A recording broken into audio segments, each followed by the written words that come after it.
interesting to me is you were saying that they seemingly have these rooted Christian ideologies, but it seems to be intertwined with ancient occult spiritual beliefs as well, and some darker occultic practices.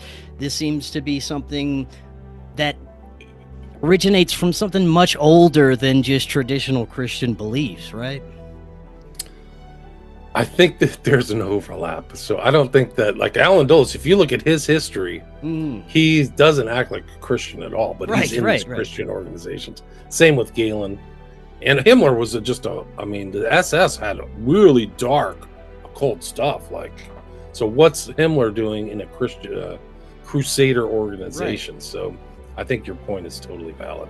And the rumors of the Knights Templar, the rumor of the Templars that they brought black magic back from the Middle East. And that picture of Baphomet that everybody's seen with his hand up and down and Salvet Coagula comes from the Templars bringing that magic back to Could it be that they're using Christianity as a shield for something much darker and older?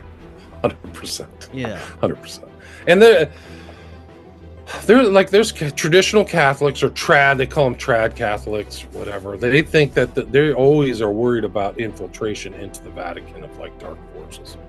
And I think it's called The Windswept House. There's a book by a Jesuit priest about that direct subject of kind of like Satanism invading and infiltrating. But this Galen guy is really remarkable, but Knight of Malta. He's wearing the Maltese cross in that picture before. I don't know if I'm pointing that out.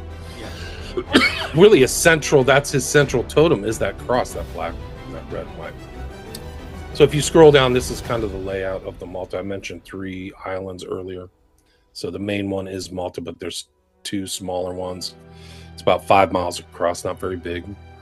But it's always been they fought over in World War II, the Germans bombed it. It's very beautiful, Mediterranean. You can see the water.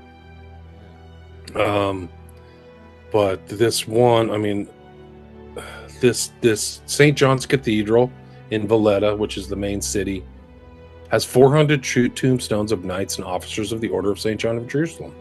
Each tombstone is inlaid by a colored marble slab bearing crest, coat of arms, and epitaph of buried knights. So these are kind of the knights. This is a literal knighthood.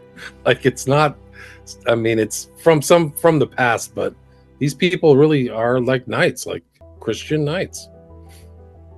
And they're very well, people who can't see this live, they're really ornate. People who put time and effort, and clearly precious stones or things like that are in this. And you'll see the skull and crossbones. Wow, that is incredible.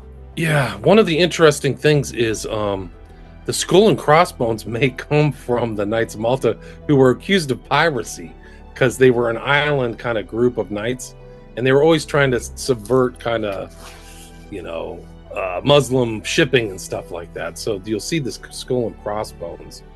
So there's an argument. So talking about maybe not exactly adhering to Christian values, if they're involved in piracy, there's all kinds of stealing money, enslaving people, things like that. But yeah, it's beautiful. It's a beautiful ornate church, and it has a Caravaggio in it, which is one of the great Renaissance painters, and we'll see that. If you go down that one more, yeah, that's it. So that's the Caravaggio. That's the beheading of St. John the Baptist, a depiction of it. And you'll see these very prominent Maltese crosses right there. That painting is priceless. I don't think there's a cost on it. It's called The Beheading of John the Baptist. And that's a depiction of an old Knight of Malta